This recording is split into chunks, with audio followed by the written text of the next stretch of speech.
Şer û pevçûnên di navbera PKK û dewleta Tirkiyeyê de bandorê li tabloya siyasî ya Tirkiye û Bakurê Kurdistanê jî dike. Ji ber şer û pevçûnan jî xebatên siyasî nikarin werin kirin û partiyên siyasî jî nikarin projeyên xwe yên hilbijartinê aşkere bikin. Şer û pevçûn bandorê li xebatên hilbijartinê dikin. Gelo dê bandorê li encaman jî bikin. Herî gelek jî ev yek ji bo AK Parti û HDP tê mereq kirin. AK Parti û Erdoğan ji ser hukm herin Kurd nabin desthilatdar, nabin iktidar li vê derahanê.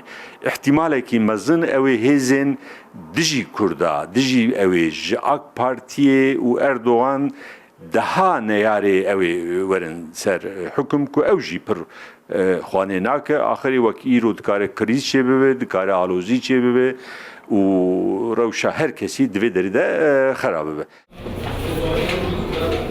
Hinek şîrovekar di wê baweriyê dene ku dêberiya hilbijartinan şer û pevçûn bisekinin ji ber ku xebatên siyasî di şer de nayên rêvebirin. An Kurd jî hatine wê merheleyê ku PKK û HDP wê jevdû biqetîne. Çünkü HDP dixwaze siyasetê bike û dewlet naxwaze HDP siyasetê bike û HDP veya diyarî Kurda bike Kurdê dengê xwe dîse bide.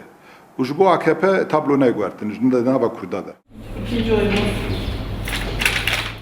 Çavderên siyasî amaje dikin ku di raburdûyê de gelek caran beriya hilbijartinan her du aliyan jî çek dane sekinandin û divê carê jî wisa be. Li gorî şîrovekaran, şer û pevçûnên di navbera PKK û dewletê de dê bandorê hilbijartinên yekê mijdarê bike. Lê ev bandor tabloya heftê hezîranê zêde nade guhertin. Mayrûksel, Rûdaw, Amet.